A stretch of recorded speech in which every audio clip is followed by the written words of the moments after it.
अच्छा जी, conditional statements.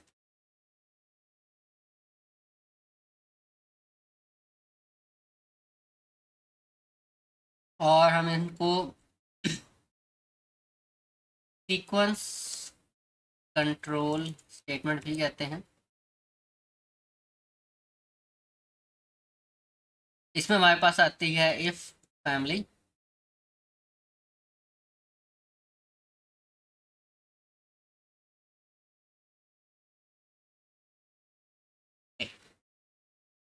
तो if में होता क्या है हमारे पास, सबसे पहले अगर हम एग्जांपल लें किसी भी चीज़ की, तो इसमें आता है कि इंग्लिश के अंदर जिस तरह से हमारे पास होता है, if it is raining I am not going to. अब इफ जब भी यूज़ होता है तो उसके साथ कोई ना कोई कंडीशन होती है, राइट। तो अगर हम इसी को प्रोग्रामिंग के अंदर इसी हिसाब से मैप किया गया, तो इसका अगर हम सिंटेक्स देखें, तो सिंटेक्स में आता है इफ, उसके बाद कंडीशन, फिर कॉलन। कॉलन मस्ट है, अगर आप कॉलन नहीं लिखते सॉरी, तो एरर आ जाएगा। उसके बाद फिर आपने टैब स्पेसेस देनी है, और फिर आपकी सेट ऑफ इंस्ट्रक्शन आएंगे।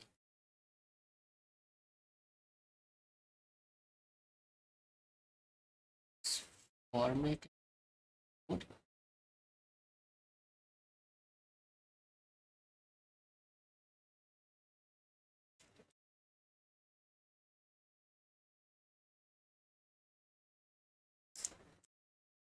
ओके। अब ये चीज़ याद रखें, यहाँ पे जो हमने टैब स्पेस दी है, ये टैब स्पेस देना बहुत ज़रूरी है। अब मैं आपको वापस लेके जाता हूँ, शुरू में मैंने एक बात की थी कि यस, कि पाइथन जो है वो हमारे पास क्या है, स्पेस सेंसिटिव है। क्या है, स्पेस सेंसिटिव, यानी अगर मैं यहाँ पे स्पेस नहीं दूंगा तो मेरे पास इंडेंटेशन एरर आ जाएगा। तो यहाँ पे स्पेस देना बहुत ज़रूरी है। और इधर हम क्या लिखते हैं सेट ऑफ इंस्ट्रक्शंस में, कि अगर let's suppose weather is equals to raining, तो यही अगर हम एग्जांपल कोड कर लें,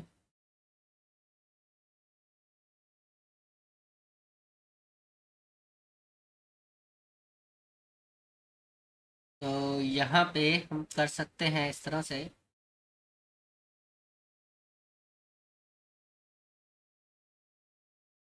हमारे पास एक वेरिएबल है वेदर के नाम से, और उसमें हमने इनपुट ले ली यूज़र से, एंटर दी वेदर, सॉरी,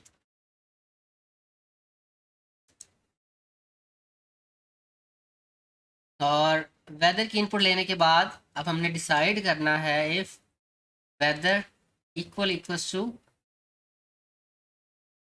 अभी स्ट्रिंग में आ जाएगा रेनिंग। तो मैंने यहाँ प्रिंट कर दिया कि I am not going to work. तो ये जो ऊपर हमारे पास एग्जांपल थी, अगर हम इसको प्रोग्रामिंग के अंदर कोड करना चाहें या इम्प्लीमेंट करना चाहें, तो उसके लिए ये हमें 3-4 लाइनें लिखनी पड़ेंगी, 3 लाइनें जो हैं वो लिखनी पड़ेंगी। अब हम इसको चला के देखते हैं, हमने कोड लिखा है तो इसको चलाते हैं।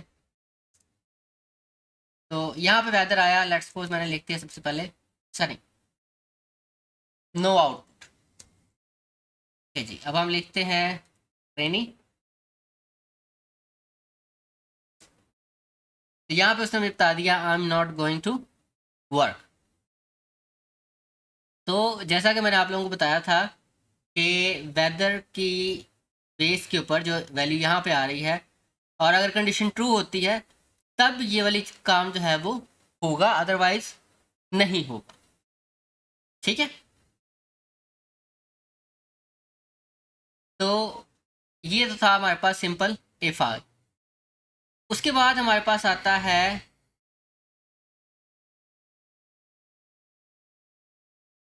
Nested if.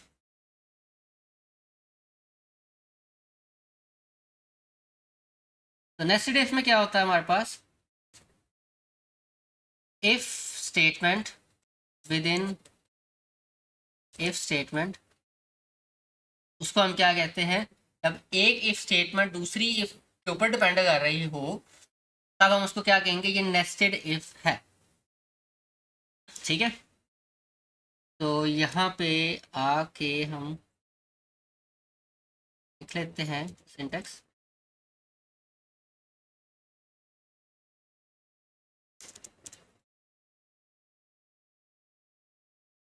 Condition, then again if, and then again condition, and over here we can have set of instructions, and we can also have set of instructions here। तो हमारे पास सेट ऑफ इंस्ट्रक्शंस यहाँ पे भी हो सकती हैं, इस if से पहले भी हो सकती हैं, इस इफ के बाद भी आ सकती हैं, वो जो कि इस इफ के ऊपर बेस कर रही हैं, इस कंडीशन के ऊपर बेस कर रही हैं और इस इफ का पार्ट है। ठीक है, तो अगर मैं बात करता हूँ सेम एग्जांपल कि रेनी के साथ साथ हमारे पास क्या होना चाहिए, वो कैट्स एंड डॉग्स होना चाहिए, रेनिंग कैट्स एंड डॉग्स। तो अब मैंने क्या किया, तो हम एग्जांपल ले लेते हैं।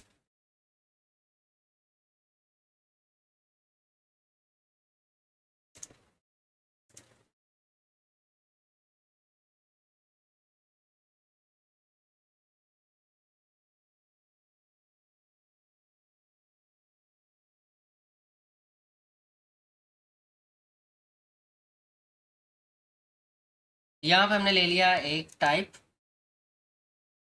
और यहाँ पे हमने इनपुट ले ली, एंटर दी रेन टाइप, और अगर if the type is equals to cats and dogs, यानी बहुत तेज मूसलाधार बारिश को कहते हैं, अगर वो हो रही है तो ऑब्वियसली फिर मैं नहीं जाऊँगा, अदरवाइज जाना पड़ेगा। अब मैंने इसको कॉपी किया और हम यहाँ पे कोड वाला पार्ट एंटर करते हैं, यहाँ पे मैंने ये कोड पेस्ट किया और अब इसको रन करते हैं। ओके,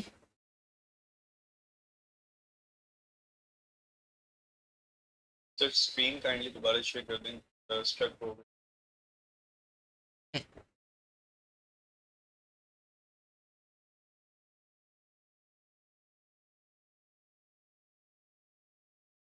फर्स्ट वेदर हमारे पास रेनी है और अदर जो है रेन टाइप क्या है, और मैंने यहाँ पे लिख दिया कैट्स एंड डॉग्स। तो उसने कहा I am not going to work, लेकिन अगर जो है वो रेनी ही नहीं है तो वो मुझसे रेन की टाइप पूछेगा भी नहीं। ठीक है ना, तो let's just give it a minute.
Let's suppose अगर मैं यहाँ पर लिखता हूँ सनी, तो मेरे पास कोई भी आउटपुट नहीं आएगी।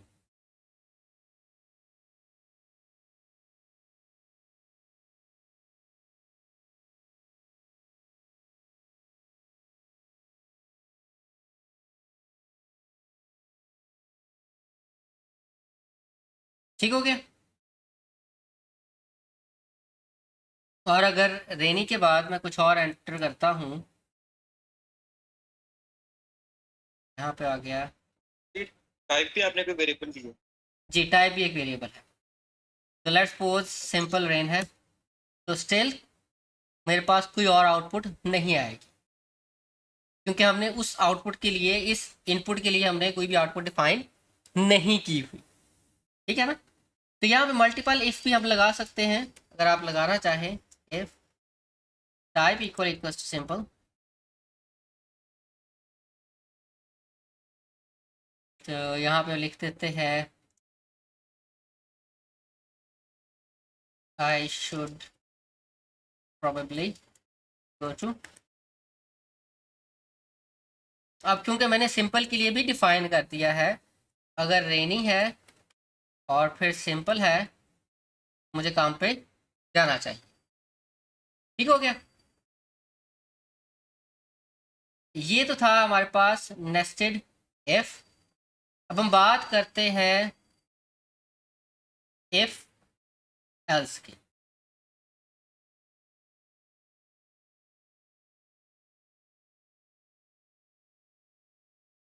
इफ एल्स में क्या होता है कि if the condition of if part is false, then it will run the code of the else part, and if part and the instructions slash code of if part will be skipped। तो अगर हम इसकी example लेते हैं कि if it is raining, I will not go to work, or I am not going to work, otherwise I will go to। तो इसमें simple है हमारे पास कि यहाँ पे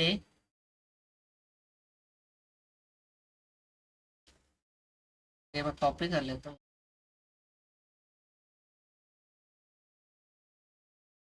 ये आ गया एल्स, और सॉरी यहाँ पे हमने प्रिंट करवाना था।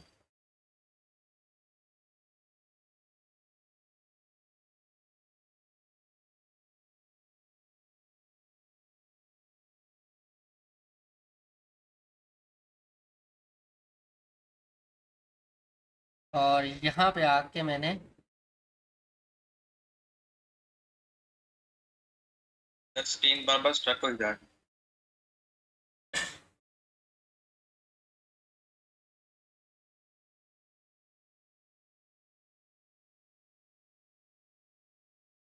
है। अब सारे को नजर आ रहा है।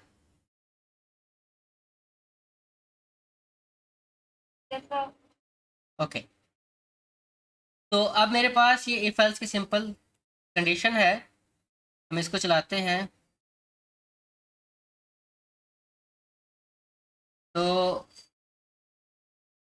अगर जो वेदर है वो मेरे पास सनी आता है, तो मैं काम पे जा रहा हूँ। Otherwise if it is raining, it's rainy day, so I am not going to work. तो ये बहुत सिंपल एग्जांपल थी। अब हम देखते हैं जो आजकल आप लोगों को एग्जांपल्स करनी पड़ती हैं। हमारे पास एक नंबर है, हमने सर इनपुट स्क्रीन ना स्ट्रक हुई भी है।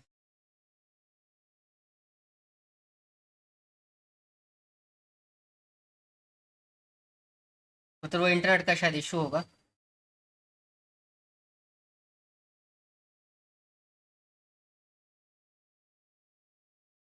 ओके, तो यहाँ पे हमारे पास इनपुट आ गया एंटर अ नंबर, और हमने उसको इंट में कन्वर्ट कर दिया। अब हम यहाँ पे एक की कंडीशन लगाते हैं, if number is greater than 0 या ग्रेटर देन इक्वल्स टू 0। यहाँ पे आ गया प्रिंट पॉजिटिव नंबर,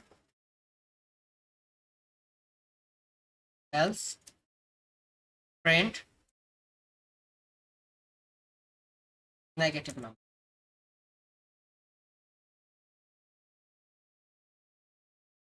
तो यहाँ पे मैंने दिया -5, आंसर आया मेरे पास नेगेटिव नंबर। और अगर मैंने 5 एंटर किया तो मेरे पास आंसर आया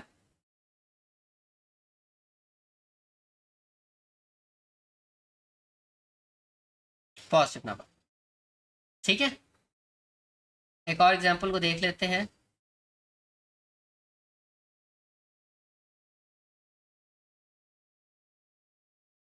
तो ये हिस्सा हम कॉपी कर लेते हैं इनपुट वाला, और यहाँ पे आ गया मेरे पास इफ कंडीशन आ गई, और अब मेरे पास आ गया नंबर, और यहाँ पे मैंने यूज़ किया एंड ऑपरेटर और इसको 1 कर दिया, और यहाँ पे आ गया equal equals to 0 print even number and else print odd number.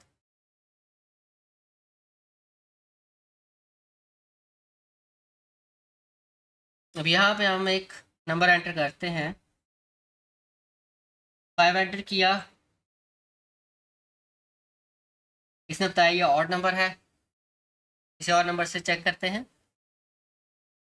9 enter किया, अगेन ऑड नंबर है, इवन नंबर चेक करते हैं।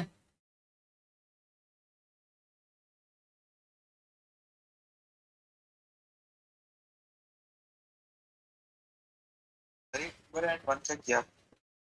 ये पुत्र एक बहुत क्या कहते हैं बेसिक लॉजिक है, डीएलडी के अंदर यूज़ होती है जब आप नंबर्स को पढ़ रहे होते हैं कन्वर्जन्स को।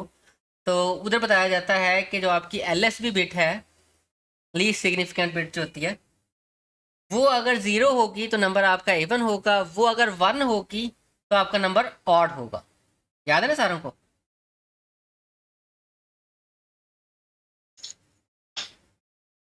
क्योंकि सारे जो नंबर हैं वो 2 रेज़ टू पावर में आते हैं, और जो पहले वाला है वही सिर्फ हमारे पास, सॉरी, जो एलएसबी बिट है वही सिर्फ हमारे पास ऑड होती है।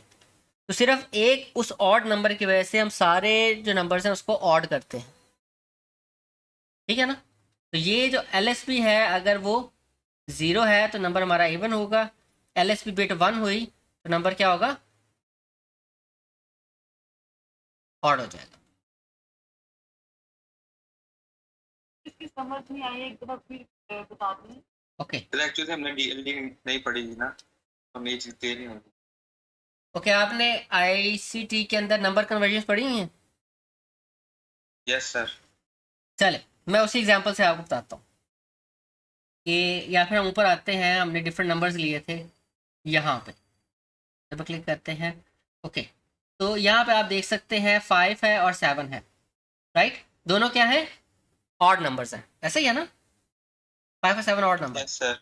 आप देख सकते हैं कि जो उनके लास्ट पे नंबर है वो हमेशा क्या आ रहा है? 1 आ रहा है, ऐसा ही है ना? अब जो 8 है वो इवन नंबर है, उसके एंड पे क्या आ रहा है? 0 आ रहा है। 2 है, ये भी इवन है, इसके एंड पे क्या है? 0 है। 4 इवन है, उसके एंड पे भी क्या आ रहा है? 0 आ रहा है। 20 इवन है, उसके एंड पे भी क्या आ रहा है? 0 आ रहा है। तो आप जितने भी, अब ये देखें, ये 13 बन रहा था, 13 क्योंकि ऑड नंबर है तो इसके एंड पे क्या आ रहा है, इसकी जो LSB बिट है वो क्या है, 1।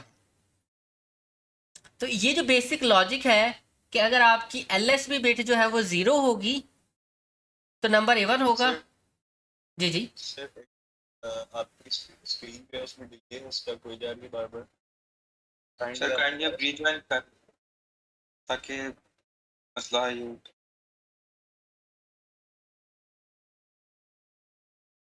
ओके। तो हम बात कर रहे थे इधर कि जितनी भी हमारे पास ऑड नंबर्स हैं, जितने भी ऑड नंबर्स हैं हमारे पास, उनकी जो LSB बिट है, लीस्ट सिग्निफिकेंट बिट जो है, वो हमेशा क्या होती है, 1 होती है। और जितने भी इवन नंबर्स हैं उनकी जो LSB बिट होती है वो हमेशा 0 होती है। जो हमारी लॉजिक है वो भी इसी के ऊपर बेस कर रही है कि अगर हम नंबर का एंड लेते हैं 1 से, बिटवाइज एंड है, इसका मतलब ये है कोई भी नंबर हो सारे पिछले 0 हो जाएंगे और जो LSB बिट है सिर्फ उसको चेक किया जा रहा है।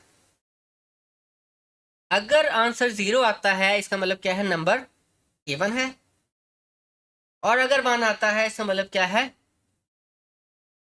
Number odd. पॉइंट क्लियर है सारों को? यस सर क्लियर है। कि यहाँ पे आपको थोड़ा सा आउटरन वो ड्राई रन दिखा दूँ, कर दूँ थोड़ा सा?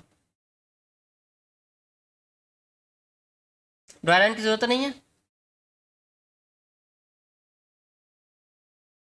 हाँ सर।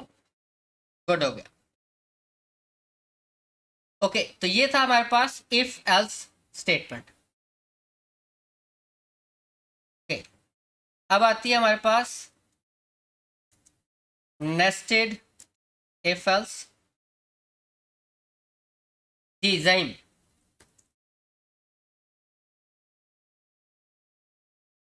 सर मेरा एक क्वेश्चन था।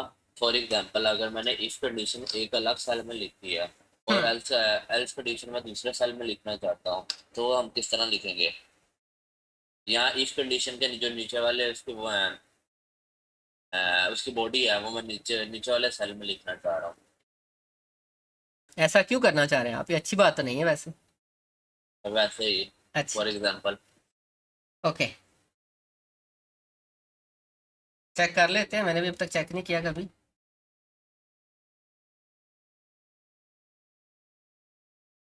एरर आ गया क्योंकि वो अकेला एल्स जो है उसको इफ और एल्स को हमेशा एक ही ब्लॉक में होना चाहिए। ठीक है, okay sir.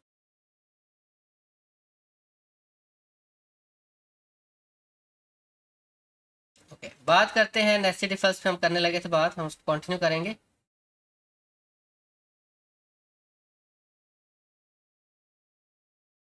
So nested if else क्या है, if else with in if else, उसको हम क्या कहते हैं, नेस्टेड इफ एल्स कहते हैं। जब इफ एल्स के अंदर हम एक और इफ एल्स लगा रहे हैं तो हम उसको नेस्टेड इफ एल्स कहते हैं। इसकी अगर हम एग्जांपल ले लेते हैं, हम डायरेक्ट कोड वाला ही ऐड कर देते हैं। Let's suppose I have 3 numbers. So yes अगर C++ में जब हम कर रहे होते थे तब हम जब करते थे तो अगर तो हमने एक ही लाइन में स्टेटमेंट लिखनी होती थी, इसके बाद तो हम ब्रैकेट ना भी लगाएं तो कुछ। लेकिन अगर हम ज़्यादा लाइंस स्टेटमेंट्स के लिखनी है उसमें हमें फिर ब्रैकेट्स यूज करनी जी, है। तो इसमें भी इसी तरह से इसमें ब्रैकेट्स नहीं है, इसमें टैब स्पेसेस है। टैब जो है वो डिपेंडेंसी शो कर रहा है। देखें, ये स्टेटमेंट जो है, जो टैब हुई हुई है, ये डिपेंड कर रही है किसके ऊपर, इफ पार्ट के ऊपर। और ये वाली प्रिंट स्टेटमेंट जो एल्स के बाद टैब हुई हुई है वो क्या शो करवा रही है कि ये एल्स के ऊपर डिपेंडेंट है। अगर हम थोड़ा सा ऊपर आते हैं, थोड़ा सा और, ये देखें, अब ये जो सारी स्टेटमेंट्स थी ये किसके ऊपर डिपेंडेंट है, ये इस एक इफ के ऊपर डिपेंड कर रहे हैं। सो जो टैब है वो डिपेंडेंसी शो कर रहा है। सर मतलब अगर हमने ये पहली टाइप इक्वल टू इनपुट की एक स्टेटमेंट लिखी हुई है, इसके बाद अगर हम स्टेटमेंट लिखें तो बस हमें एक टैब देनी और लिख देना जितना सर। देखिए अगर ये आपकी इफ वगैरह की स्टेटमेंट है तब आप टैब देंगे, अब बिला वजह टैब नहीं देंगे, ठीक है ना। ये सर जब हम किसी कंडीशनल स्टेटमेंट्स में हाँ। कुछ स्टेटमेंट ये अगर टाइप के अलावा कोई और स्टेटमेंट होती, ये टाइप ऊपर होता, तो जिस तरह से ये है ना यहाँ पे ये दोनों इफ की कंडीशंस, तो इस तरह से भी चलेगी। यस ओके सर ठीक हो गया। यस ओके, तो यहाँ पे नंबर 1 है, मैंने इंट इनपुट एंटर नंबर, इसको कॉपी कर लेते हैं और यहाँ पे वेरिएबल्स के नेम चेंज कर लेते हैं, नंबर 2 एंड नंबर 3। तो यहाँ पे मैंने क्या किया, इफ की कंडीशन आ गई, if number 1 is greater than number 2, ये आ गया। फिर मैंने क्या किया, यहाँ पे कॉलम लगा दिया और अगली कंडीशन यहाँ पे आ, if number 2 is greater than number 3। अच्छा जी, अब 1 जो है वो 2 से ग्रेटर है और 2 जो है वो 3 से ग्रेटर है। इट मीन्स नंबर 1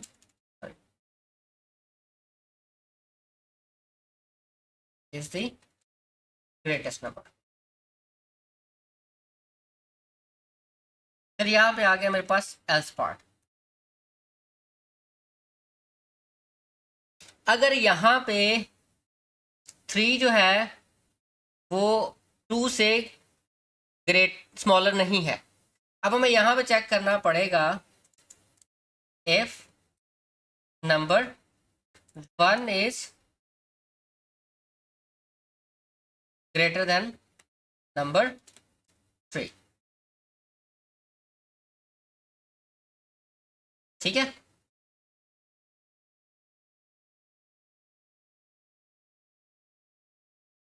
या फिर ये कंडीशन भी हम इसके साथ ही ऐड कर देते हैं, वो आएगा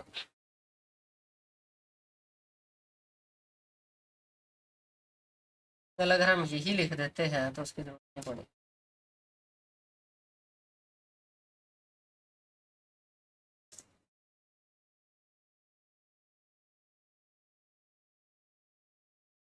अच्छा जी, ये एल्स पार्ट आ गया। एल्स के अंदर फिर हमारे पास इफ पार्ट आएगा। अब हमने चेक करना है कि नंबर 2 हमारे पास होना चाहिए ग्रेटर देन नंबर 3,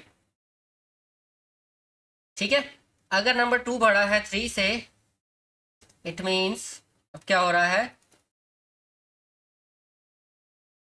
हमारे पास नंबर 2 जो है वो ग्रेटेस्ट नंबर है, अदरवाइज हमारे पास क्या हो रहा है, जो नंबर 3 है वो ग्रेटेस्ट हो जाएगा। ऐसा ही है ना। यस सर तो हमने सिंपली चेक किया कि अगर नंबर 1 जो है वो 2 से बड़ा है, और यहाँ पे बल्कि हम इस तरह से भी कर सकते थे कि एंड लगा के इस तरह से भी कर सकते हैं, हमारी मर्जी। सर एल्स के बाद जो आपने इफ यूज किया है इसमें हम एल्स के साथ if लगा सकते हैं हाँ, उस पर भी आते हैं, उस पर भी आते हैं, ओके ठीक है। तो इसको जब हमने चलाया तो मैंने पहला नंबर एंटर किया, वो कौन से वाला है, तो एक नंबर बताएं मुझे प्लीज़।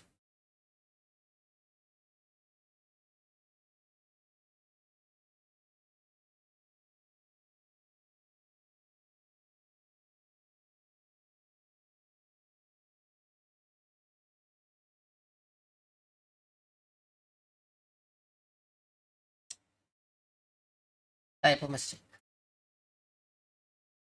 किसी ने भी नोट नहीं किया।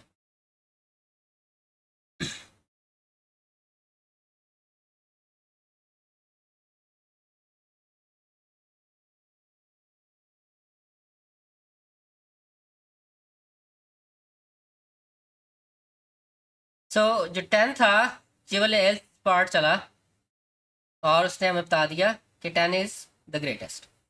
इसको आप शफल भी करके चला सकते हैं, आउटपुट जो है वो सेम आए। ठीक है, उसके बाद सेम प्रॉब्लम जो है वो नेक्स्ट थिंग हमारे पास आती है, ओके इफ एल एफ, और इसके साथ आप जो है वो अगर एल से लगाना चाहें वो ऑप्शनल है, वो भी लगा सकते हैं।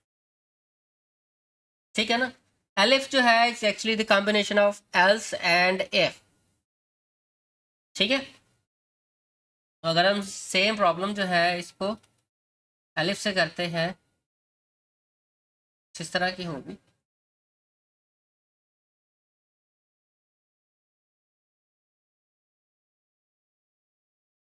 और ये जो टैब स्पेस है ये भी पीछे पीछे को हो जाएंगी।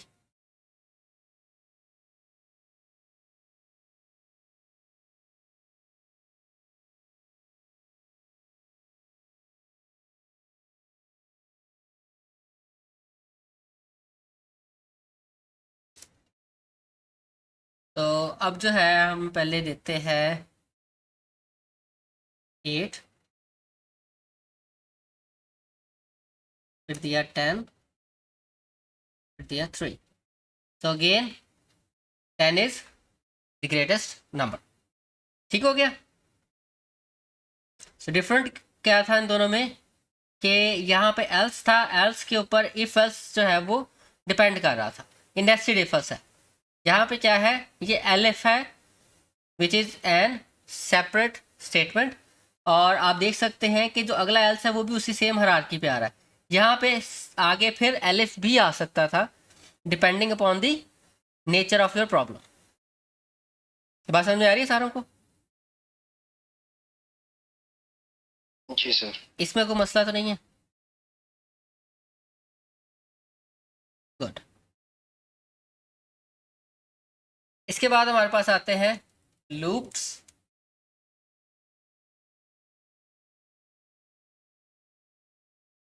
या हम इसको कहते हैं रेपिटेटिव स्टेटमेंट्स, ए के ए लूप्स।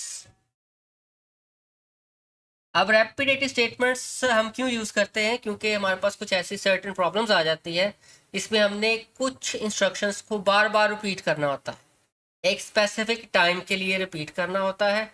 तो हम तब क्या यूज़ करते हैं, लूप को यूज़ करते हैं। तो हमारे पास कुछ कंपोनेंट्स होते हैं,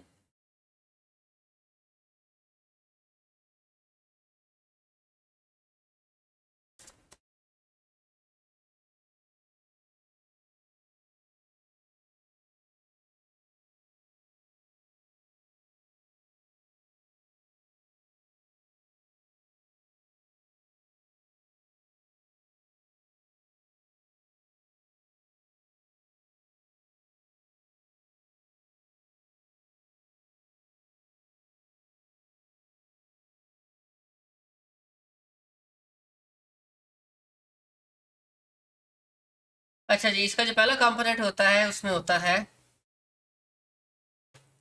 इनिशियलाइजेशन।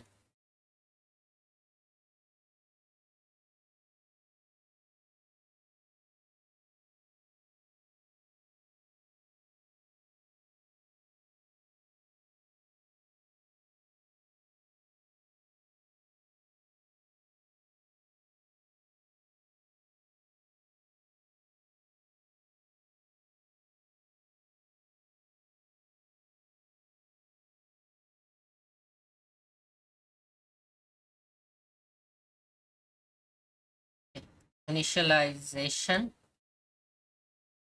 या तो हम कोई नई वैल्यू इनिशियलाइज करते हैं या assignment to the pre declared values variables. Second thing is the condition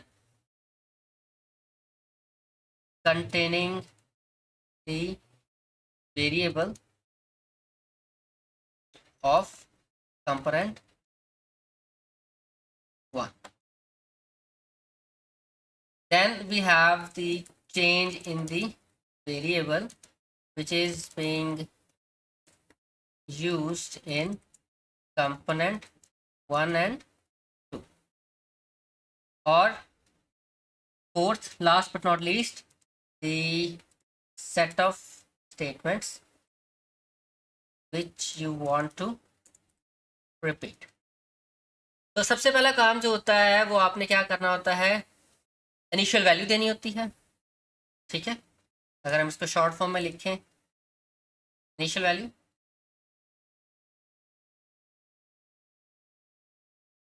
initial value कह सकते हैं, स्टार्टिंग वैल्यू कह सकते हैं। फिर कंडीशन जो है वो specifies the, this is actually the stopping condition, जो कि बताता है कि रुकना कब है। और ये जो चीज़ है ये उसका इंटरवल होता है कि कितने टाइम पीरियड के बाद उसमें रुकना है। और ये दोनों मिलके उसकी एंडिंग वैल्यू जो है वो स्पेसिफाई करते हैं। अच्छा जी, तो ये जो है जितने भी आपके लूप्स जनरेट होते हैं हर एक में ये चारों कंपोनेंट्स लाजमी होंगे। अच्छा, अब बात करते हैं हम टाइप्स ऑफ लूप्स की, जिसमें हमारे पास एक फॉर लूप आता है और एक व्हाइल लूप आता है। पहले हम फॉर लूप की बात करते हैं।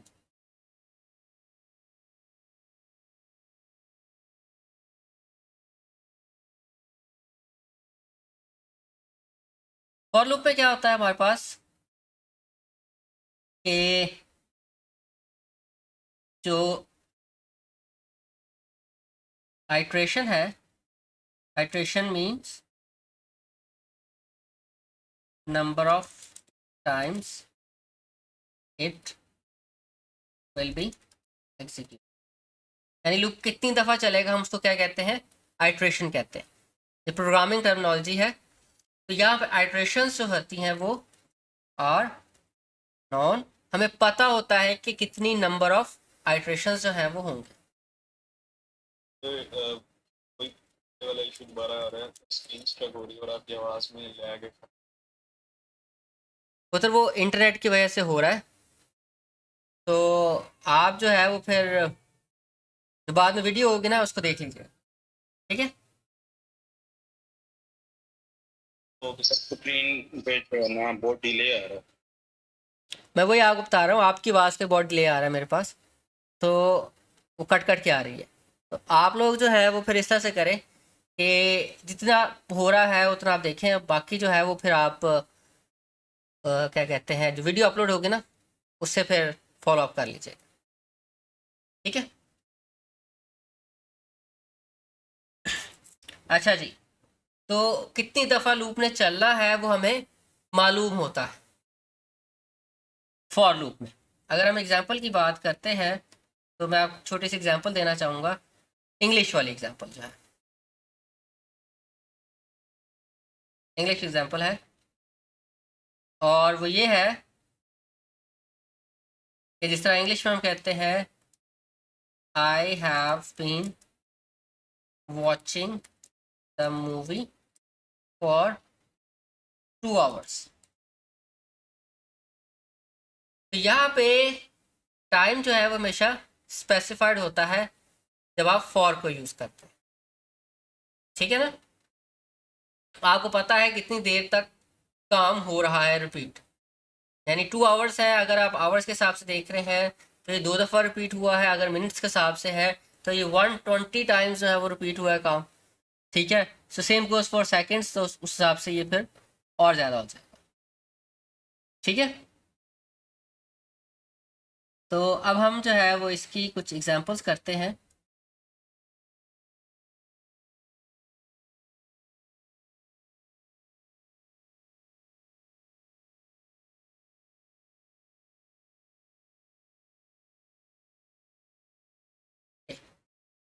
तो यहाँ पे हम क्या करते हैं, सबसे पहले फैक्टोरियल प्रिंट करवाते हैं।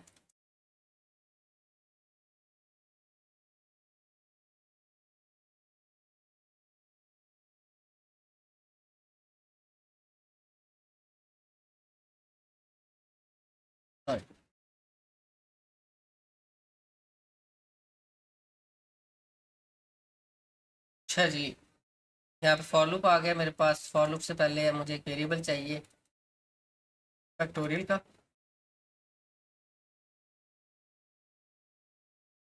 और उसको मैंने इनिशियल वैल्यू दे दी 1 के। और फिर मैंने यहाँ पे एक वेरिएबल ले लिया मल्टीप्लायर का। अब यहाँ मैंने यूज़ किया इन ऑपरेटर, वो जो मेंबरशिप ऑपरेटर मैंने आपको पहले बताया था, मैं वही यहाँ पे यूज़ कर रहा हूँ।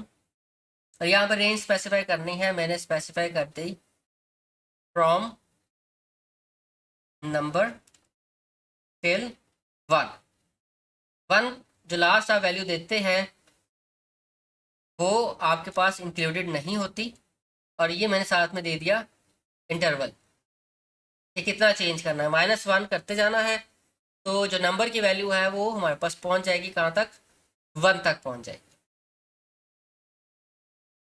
तो फिर हमने यहाँ पे क्या करना है, हमने simple factorial multiply by equals to हमने कर दिया मल्टीप्लाई। और उसके बाद मैंने सिंपली प्रिंट कर दिया number comma factorial equals to. और यहाँ पे मैंने प्रिंट करवा दिया फैक्ट।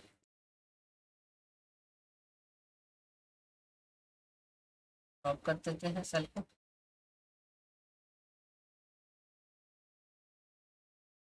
तो यहाँ पे मैंने दिया 5। तो 5 फैक्टोरियल कितना होता है, 120। तो सेम अगर मैं चलाता हूँ 4 के लिए तो आंसर क्या आएगा, 4 3 2 1 which is 24। Okay ji, next example लेते हैं प्रिंटिंग द टेबल। So ये काइंडली दोबारा एक्सप्लेन एलिजिबल। ओके, यहाँ पे हमारे पास एक लूप है जिसमें हमारे पास एक वेरिएबल है मल्टीप्लायर, जिसकी वैल्यू स्टार्ट हो रही है कहाँ से लेके, हमारे पास जो नंबर जो भी यूज़र इनपुट कर रहा है, लेट्स सपोज उसने 4 इनपुट किया, 4 से शुरू करेगा और 1 से पहले पहले तक जाएगा। लास्ट वैल्यू जिसमें पड़ी होगी वो क्या होगी, 2 पड़ी होगी। ठीक है। और अब चेंज कितने का करना है, -1 का चेंज करना है। अगर मैं आप लोगों को यहाँ पर रिस्पेक्टिव C++ का कोड अगर लिख के दिखाऊं,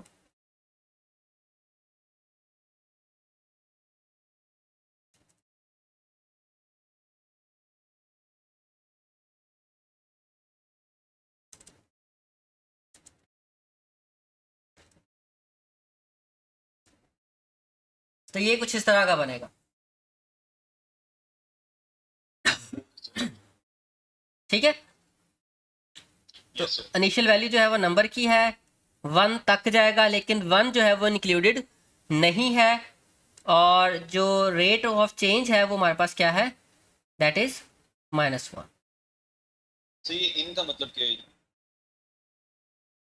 ये एक्चुअली एक रेंज जो है, एक पूरी लिस्ट जनरेट करता है और लिस्ट में से वो एक एक एलिमेंट को गेट करेगा। ठीक है ना। तो रेंज का फंक्शन एक्चुअली यूज होता है कि वो हमें एक पूरी लिस्ट जनरेट करके देता है। ओके हो गया, Yes, sir. इसमें कोई इशू तो नहीं है। No, sir. गुड हो गया। पहली स्टेटमेंट हम कॉपी कर लेते हैं, क्योंकि जब हम टेबल प्रिंट करना है हमें नंबर चाहिए होगा। फॉर लूप लगाया मैंने और मेरे पास फिर से आ गया मल्टीप्लायर इन रेंज। अब जब हम टेबल प्रिंट करवाते हैं, टेबल कहाँ से शुरू होता है, 1 से शुरू होता है और कहाँ तक जाता है, 10 तक जाता है।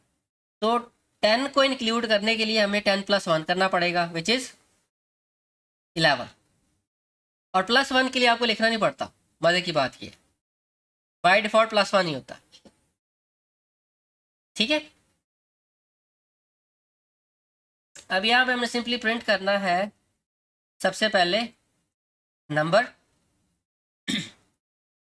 उसके बाद मल्टीप्लाई का साइन आ गया, फिर मल्टीप्लायर की वैल्यू आ गई, उसके बाद इक्वल्स टू आ गया, और उसके बाद हमारे पास क्या आएगा, नंबर मल्टीप्लाई बाय मल्टी।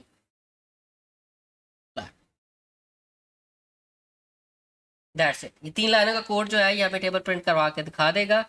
तो लेट्स सपोज आपने टेबल प्रिंट करना है 5 का, तो ये देखें जी 5 का टेबल प्रिंट हो गया। और हम इसको दोबारा चलाते हैं, इसके लिए 3 के लिए, ये 3 का टेबल प्रिंट हो गया। इसी इवन नंबर का टेबल प्रिंट करते हैं, तो ये 4 का टेबल प्रिंट हो गया। ठीक है, अगर यहाँ पे मैं कॉमा लगा के 2 कर देता हूँ तब क्या होगा, तो वो एक एक छोड़ के, यानी पहले 1 फिर 3 फिर 5 फिर 7 और फिर 9 जो है उन सारों की वैल्यूज़ को प्रिंट करवाएगा। उनका सिर्फ वो उन वैल्यूज़ पे जो टेबल बन रहा होगा सिर्फ वही शो करवाएगा। तो ये देखें 1 3 5 7 और 9 वाला सिर्फ वही आ रहा है। ठीक है, पॉइंट क्लियर सारों को? वैसे ये तो बात हो गई कि अगर जैसे आपने हमें ऊपर C++ के भी एक स्ट्रक्चर सा लिख के दिखाया था कोड, जी ये तो बात हो गई कि अगर greater than multiply is greater than 11, अगर लेस देन की हमें बात करनी है तो वो हम किस तरह से इसे बताएंगे कि अगर कोई नंबर 11 से लेस देन। तो पुत्र ये देखिए यहाँ पे हमने ना इंटरवल नहीं दे रहे। जब आप वैल्यू चेंज करते हैं तो बाय डिफ़ॉल्ट जो है वो इस तरह से ही चलता है। तो अगर मैं आपको यही एग्जांपल देता हूँ, कॉपी दिस वन,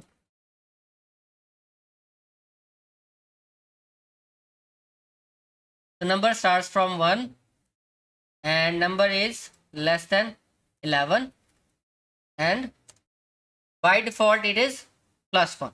आप इसको चेंज कर सकते हैं लेकिन बाय डिफ़ॉल्ट क्या होता है, +1 होता है।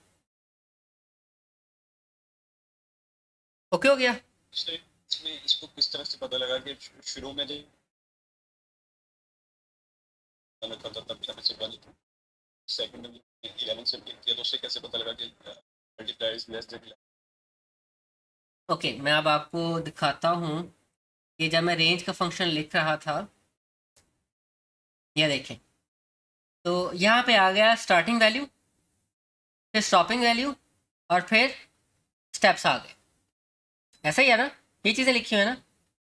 Yes sir. अब यहाँ पे लिखा हुआ है स्टार्ट जो है इसकी डिफ़ॉल्ट वैल्यू हमारे पास क्या है, 0 है। ठीक है, यानी अगर आप रेंज 4 लिखेंगे इसका मतलब क्या है, 0 1 2 3 तक आएगा। ये बात समझ में आ रही है? Yes sir. तो इधर उसने एक और एग्जांपल भी दी है। अगर रेंज आपके पास i कॉमा j है, it means it will start from i, then i + 1 i + 2 and up till j - 1। Okay sir. ठीक हो गया? पॉइंट क्लियर है? Yes sir. Good. Yes sir. Okay, अब बात करते हैं नेस्टेड फॉर लूप की। तो हमारे पास जो अल मशहूर एग्जाम्पल है वो प्रिंट करवाने वाले इस तारीख के थ्रू हम उसको करेंगे। ठीक है ना, शेप्स जो प्रिंट करवाते हैं हम उसको करते हैं। तो मेरे पास साइज आ गया, एंड इनपुट और enter the size of the shape आ गया। फिर मेरे पास फॉर लूप आ गया लाइन के लिए कि कितनी लाइंस हैं, और लाइंस जो है वो स्टार्ट होंगी फ्रॉम 1 टिल साइज +1, क्योंकि हमने साइज को भी इंक्लूड करवाना है ना। अदरवाइज जो जे है उसके -1 तक, यानी ये जो इनपुट है इसके -1 तक चलता है। तो अगर हमने साइज तक चलाना है तो हमने +1 कर दिया, +1 और -1 आपस में कैंसिल हो गए और साइज तक अब ये लूप चलेगा। ठीक है, फिर हमारे पास आ गया कि हमने जो सिंबल है वो कितना दफ़ा प्रिंट करवाने हैं। तो मैंने लिख दिया 1 से शुरू करेंगे और लाइन तक जो है वो हम सिंबल प्रिंट करवाएंगे। हम प्रिंट में गए, और यहाँ पे जाके मैंने सिंबल दे दिया, लेट्स सपोज सारी की प्रिंट करवा लेते हैं। जब मैंने इसको चलाया और मैंने यहाँ पे साइज़ दिया 5, तो आप देख सकते हैं ये आउटपुट जो है वो काफ़ी अजीबोगरीब सी आएगी। फिर हम इसको ठीक करेंगे।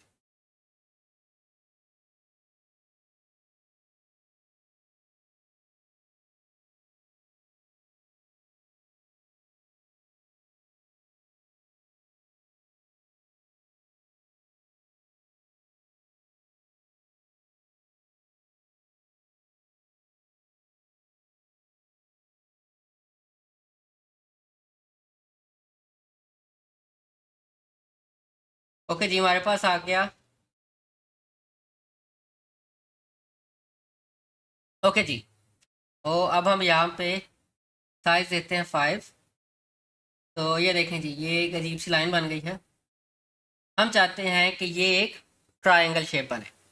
तो यहाँ पे मैं गया, मैंने यहाँ पे एंड डेलीमीटर जो है, जो कि बाय डिफ़ॉल्ट हमारे पास एंड लाइन था, उसको मैंने चेंज कर दिया और उसको मैंने एक एम्प्टी स्ट्रिंग दे दिया। और यहाँ पे मैं एंड लाइन वाला मैंने कोड लिख दिया। बाय डिफ़ॉल्ट अगर मैं एम्प्टी स्ट्रिंग इधर दूंगा प्रिंट के अंदर, तो ये एंडल जो था वो ऑटो था।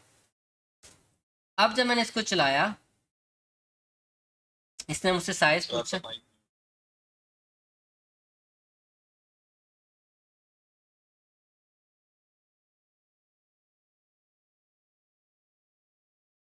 तो अब यहाँ पे मैंने जो है दोबारा 5 एंटर किया।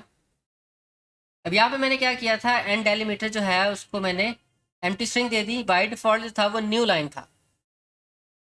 तो यहाँ पे मैंने कहा कि भाई हर एक स्टैरिक के बाद लाइन को एंड नहीं करना, ठीक है। जब ये वाला लूप ख़त्म हो जाएगा तब आपने जाके क्या करना है, एंड करना है, ठीक है। तो अब जब मैं इसको चलाऊंगा तो मेरे पास यहाँ पे क्या प्रिंट हो रहा है, राइट एंगल ट्रायंगल जो है वो प्रिंट हो रही है। ये बात समझ में आ रही है सारों को? Yes sir. गुड। तो ये तो था राइट एंगल ट्रायंगल के लिए। अगर आपने स्क्वायर प्रिंट करवाना है तब हम क्या करेंगे, यहाँ पे भी हम क्या लिख देंगे, साइज +1 लिख देंगे। अगर मैं 5 लिखता हूँ, इधर भी 5 है उधर भी 5 हैं, तो ये एक स्क्वायर उसने बनाया हुआ है, लेकिन जो आपके पास वर्टिकल गैप है उसकी वजह से आपको स्क्वायर नहीं लग रहा। तो हम यहाँ पे आके एक स्पेस एंटर कर देते हैं और इसको चलाते हैं। और यहाँ पे मैंने फिर से 5 एंटर किया। आप देखेंगे आपको प्रॉपर स्क्वायर जो है वो लग रहा है।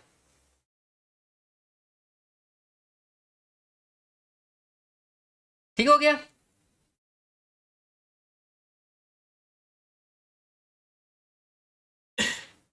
उसके बाद आता है हमारे पास पिरामिड शेप आती है। अगेन मैं इस कोड को कॉपी करता हूँ।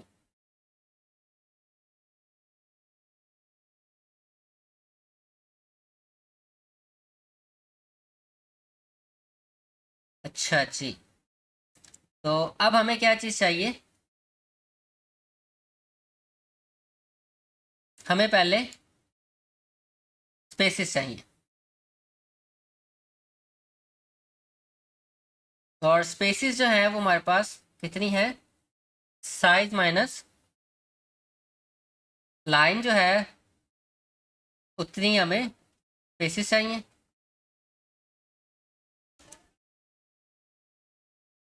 और ये जो है ये actually should be twice of that. तो अब हम इसको चलाते हैं।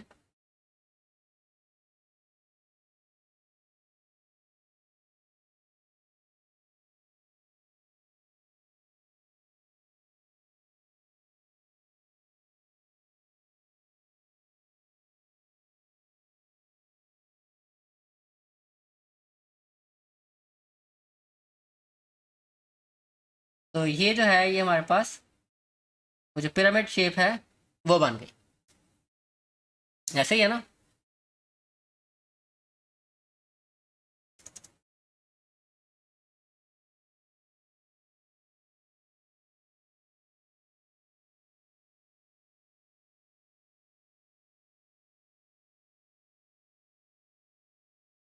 ओके हो गया?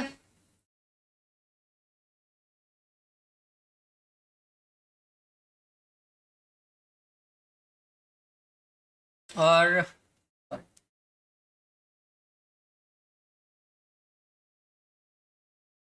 यही अगर आपने इन्वर्टेड फॉर्म में बनानी है राइट एंगल ट्रायंगल, तब आपने क्या करना है, तो बड़ा सिंपल है। यहाँ पे हम शुरू करेंगे लाइन से और जाएंगे हम 0 तक, सॉरी साइज माइनस लाइन से शुरू करेंगे और 0 तक जाएंगे और इंटरवल जो है वो हमारे पास -1 का हो जाएगा। तो इस तरह से हमारे पास ये वाली डायग्राम जो है वो बन जाएगी। तो रिवर्टेड अगर आपने बनानी है तो वो इस तरह से होगी, पिरामिड बनाना है इस तरह से होगा, सही वाली बनानी है इस तरह से होगी। और अगर आपको पिरामिड नहीं चाहिए, आपको सिर्फ इतनी हाफ चाहिए, तो वो भी आप बना सकते हैं।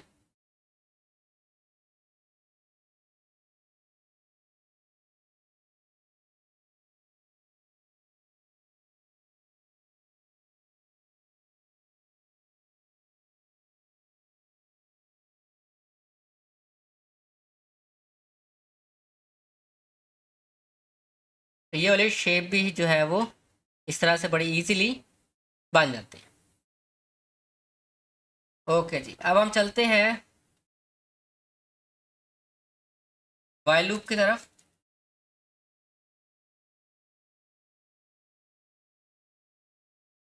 जो वाइल लूप है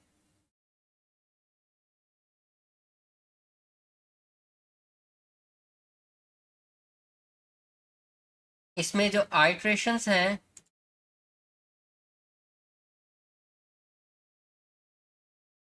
हमें आइट्रेशंस का एक्चुअली आइडिया नहीं होता कि कितनी नंबर ऑफ आइट्रेशंस होंगी इसमें। ठीक है, अगर हम इसकी एग्जांपल लेते हैं तो यहाँ पे हमारे पास आएगा कि I have been waiting while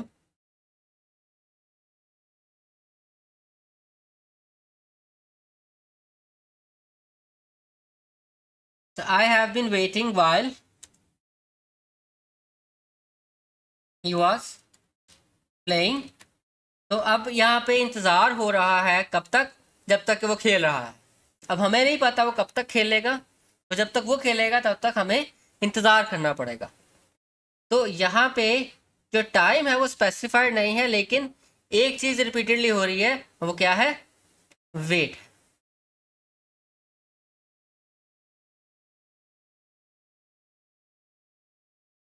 अच्छा जी, अब हम इसकी एग्जांपल करते हैं। पहले एग्जांपल जो है वो हम करेंगे कि प्राइम नंबर चेक करने का कोड है, वो नंबर में हम इनपुट लेंगे, एंटर नंबर, और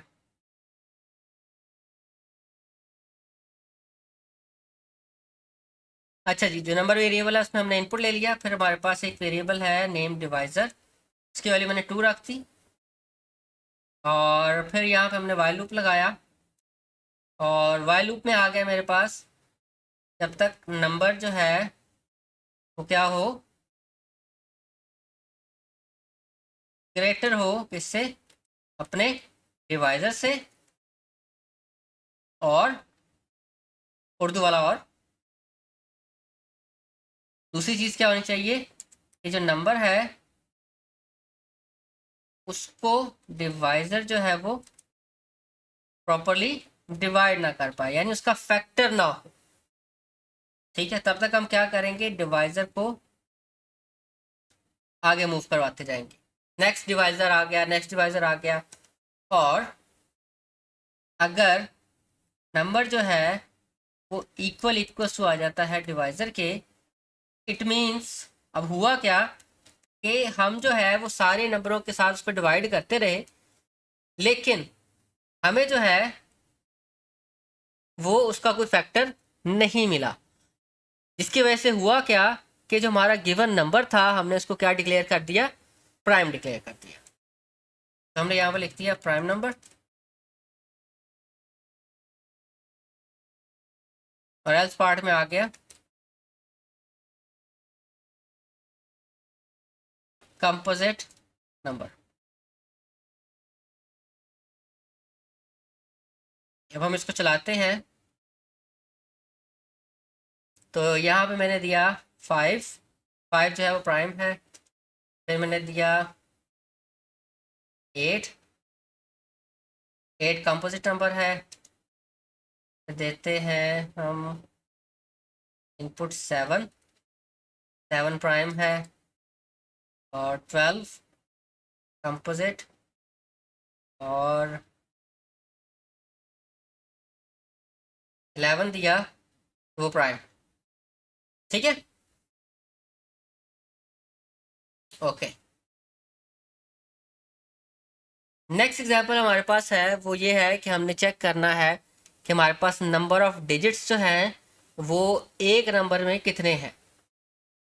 तो हमें सबसे पहले यही कोड चाहिए होगा।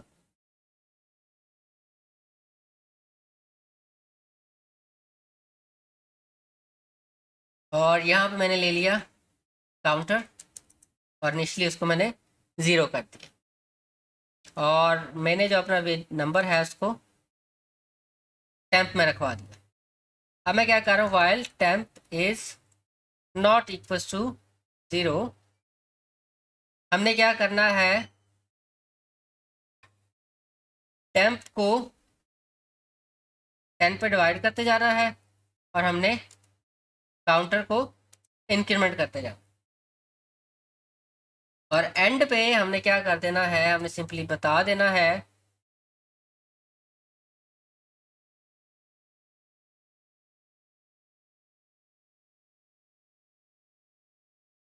total number of digits in number is counter। अब इस प्रोग्राम में एक छोटा सा मसला आएगा, तो पहले आप मसला देख लें, उसके बाद मैं आपको उसका सोल्यूशन बताऊंगा।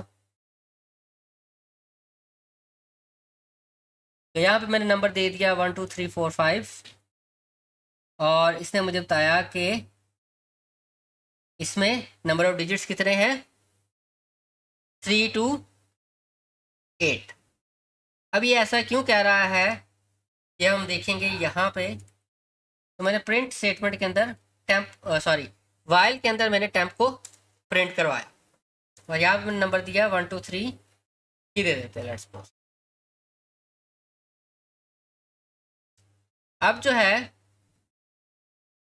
ये देखें जी, वो क्या रहा है कि ये जो है वो उसको डिवाइड कर रहा है 10 से। तो पहले क्या हुआ, 12.3 हुआ, फिर 1.23 हो गया। अब एक्चुअली ये जो है वो फ्लोटिंग पॉइंट में कन्वर्ट हो गया, और जब तक वो ख़त्म नहीं होता तब तक ये चलता जा रहा है, चलता जा रहा है, चलता जा रहा है। ठीक है, तो अब हम इसका सोल्यूशन देखते हैं। सोल्यूशन बहुत आसान है।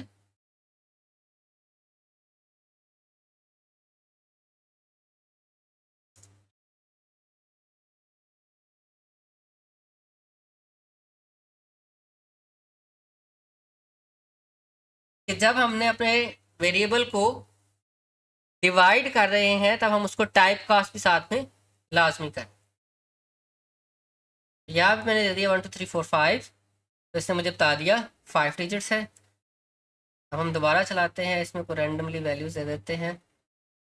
तो ये कितनी वैल्यूज़ हैं, 4 और 3 7 वैल्यूज़ है। ये पॉइंट क्लियर है सारों को।